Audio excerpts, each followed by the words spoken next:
자, 사방가족이신 부부께서 제보를 주셨는데 지난 주말 2+ 등급의 한우를 먹다가 와그작 했는데 입안에서 뭔가가 씹혔다. 네, 부부는 지난 9일 인터넷 광고를 보고 2+ 등급의 한우 모듬 658g을 약 3만 원을 주고 주문했고 택배로 배송을 받았습니다. 그리고 지난 일요일 오후에 집에서 한우를 굽고 쌈과 함께 맛있게 먹었는데요. 그런데 남편이 갑자기 뭔가 씹힌다면서 뱉었는데 쇠 같은 게 나왔다고 합니다. 처음엔 작은 철심인 줄 알고 설마 또 나오겠나 싶어서 계속 먹었는데요. 하지만 다시 딱딱한 게 씹혔고 뱉었더니 보시는 것처럼 주사바늘 침처럼 보이는 게 나온 겁니다. 크기는 보시는 것처럼 손가락 2마디 정도였고요. 식사를 멈추고 남은 고기를 다 잘라서 확인해 봤는데 다른 조각에서는 나오지 않았다고 합니다. 야, 한우 한 근 중에 400g, 무려 절반 넘게 드셨는데 쌈까지 싸서 씹지도 않고 그냥 꿀꺽 삼키셨대.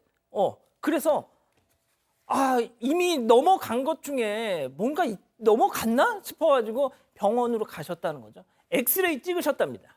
체크포인트 짚어보죠. 몸속에 콕콕. 검사 결과 충격적이었습니다. 직접 들어보시죠.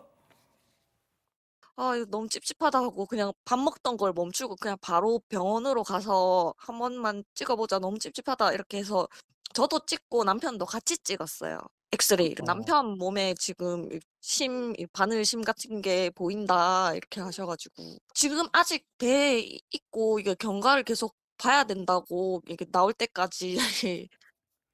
어쩌면 좋아. 어쩌면 좋아. 네, 정말 저도 뭐 이런 이야기 바늘 같은 거 잘못 삼키거나 그러면 뱃속에 들어가서 뱃속에서 돌아다니다가 어딜 찌를지 모르니까 너무 위험하다. 이런 얘기 어렸을 때부터 듣고 자랐는데 그 일이 정말로 실제로 일어난 겁니다. 지금 이 남편 몸에 위장에 1cm 정도 되는 바늘 조각으로 추정되는 이물질이 있다라는 거예요. 그러면서 의사 선생님이 어떻게 이럴 수가 있냐라고 얘기하시면서 그 철심 조각을 보여드리니까 비슷한 류인 것 같다, 맞는 것 같다라고 얘기를 했고요.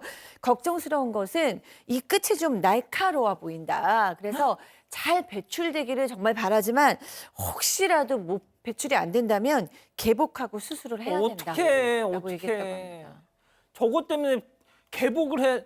자, 박 변호사님, 지금 저희가 이 제보자분들께 부탁드린 게 있는데 지금 만약에 방송 중에라도 이 배출이 되면 네. 연락을 좀 주십사 했어요. 근데 아직 이게 있어 지금. 왜냐하면 이제 걱정되는 게 내장을 찌를 수가 있거든요. 맞아. 뾰족하기 때문에 내장 내리가는 과정에서 자연스럽게 이게 섞여서 딱 그렇게 나와야 되는데 이게 내장을 찌르거나 상처를 줄 수 있기 때문에 상당히 불안한 상황이고 결국은 이게 개복 안 하려면 자연스럽게 나오는 수밖에 없습니다. 뭐 변이라든지 이런 걸로 확인을 해봐야 되겠죠. 아마 그렇게 계속 확인하고 있는 상황인데 뭐 이러다 보니까 밥은 또 먹는데요. 먹어야 또 나오니까 드시긴 드시는데 아직 안 나오고 있고 거기에다가 휴가 연차 내놨는데 언제 또 수술할 수도 또 그런 지장이 될 수도 있으니까 상당히 불안하다고 합니다. 자, 다시 한번 말씀드리면 이 남편분께서는 지난 월요일부터 오늘 그러니까 월, 화, 수 사흘간 연차를 쓰고서 병원에서 계속 상태를 지켜보고 계시고 또 이렇게 배출이 되는지를 계속 노심초사하고 계신다는데 진짜 어쩌다 이런 일이 또 생겼어 또. 그러게요. 그리고 이 제보자분은 바로 이 업체에 연락을 하려고 했는데 그날 마침 이제 일요일이라고 했지 않습니까? 전화 연락이 안 돼서 업체 게시판에 글을 남겼답니다. 남겼더니 네. 연락은 왔는데 그럴 리가 없는데 한 번도 그런 적이 없었다라는 그런 반응을 보면서 알아보겠다라고 했답니다. 그래서 다시 연락이 오긴 왔대요. 연락이 왔는데 글쎄요. 우리 이런 일 한 번도 없었는데 그 영수증 가지고 오시면 환불해 드리고요. 병원 영수증도 주시면 처리해 드릴게요라고 하는데 이게 무슨 뭐 씹다가 무슨 비닐 쪼가리 나온 것도 그런 게 아니잖아요. 지금 굉장히 심각한 상황인데 그럴 수도 있지 하는 식으로 아닌 것 같지만 해줄게요. 이런 식으로 아마 이제 들으셨던 거예요. 그래서 굉장히 감정도 상하셨다라고 하고 사과도 제대로 안 받았다고 하니까요. 일단 기다리셨다가 정말 무사히 잘 맞춰지기를 바라지만 혹시라도 이게 어떤 방향으로 갈지 모르는 상황이지 않습니까? 아직은 그 병원 영수증 같은 거 처리하지 마시고 특히 섣부르게 합의서 같은 거를 미리 작성하지는 않으셨으면 좋겠습니다. 상황이 완전히 다 밝혀진 이후에 합의를 하더라도 하시기 바랍니다. 그렇군요.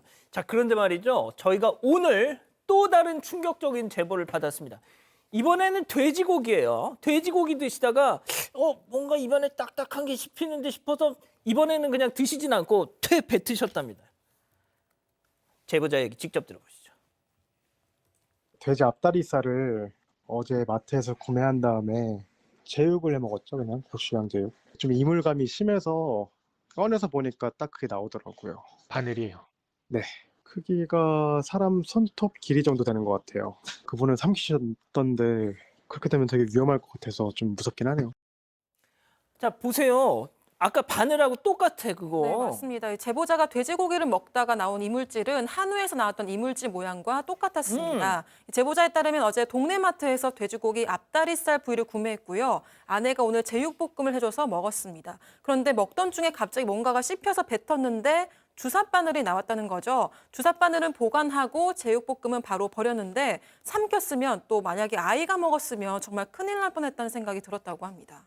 박 변호사님, 예. 바늘 도둑이 소였고 돼지였습니다. 그러니까요. 소돼지에 지금 그게 나왔는데 바로 당연히 마트에 전화를 했죠. 하니까 죄송하다 얘기를 하지만 뭐 휴일이니까 내일 알아봐 주겠다. 우리는 모른다. 납품 회사가 지금 문제되는 것 같다라고 지금 얘기를 하는 상황입니다. 뭐 함부로는 해주겠다고 하지만 원인도 파악을 해야 되고 그 이후에 뭔가 조치를 취하겠다고 밝힌 상황입니다. 자, 양 변호사님. 이게 보통 우리가 뭐 돼지나 소 항생제 주사 넣지 않습니까? 네. 그거랑 연관이 있는 거예요? 그렇게 보입니다. 일단 지금 사건반장 제작진에서 뭐 축산 관계자 여러분들 전문가들에게 연락을 해서 물어보니까 왜 그러냐면 이 베테랑 의사분들이 가서 접종을 해야 되는데 의사분들이 그게 아니라 농가에서 그냥 직접 하는 경우가 있고요. 뭐 소 같은 경우 생각해 보시면 굉장히 크잖아요. 그리고 근육도 굉장히 단단한 부위도 있기 때문에 잘못해서 주사하는 과정에서 바늘이 빠지거나 부러지는 경우들이 있답니다. 아, 그냥 그 살갗에 박힌 채로. 네, 그리고 그게 박힌 채로 부러져 버리면 이게 못 빼는 그런 상황이 생길 수도 있고요. 그래서 실제로 도축이나 유통하는 과정에서 농가에서 1년에 뭐 한두 번씩은 나오는 경우가 있답니다. 이게 저는 사실 이런 뭐 방송을 통해서 처음 봤는데 그게 없는 일은 아니라는 거고 그 금속 검출 같은 거 조사 안 하냐 하는 생각도 하실 수가 있는데 저게 그냥 꺼내서 우리 입에 들어갔을 때는 크지만 커다란 소 한 마리에서 이 정도 되는 바늘이 게다가 방향도 뭐 세로로 이렇게 검출기 방향으로 만다거나 하면 눈에 안 띌 거 아니겠습니까? 그래서 금속 검출기에서도 검출이 안 되기도 한답니다. 아이고, 그렇군요. 진실추적자 사건반장 여러분을 사반 가족으로 초대합니다. 아래 구독 버튼을 눌러주세요.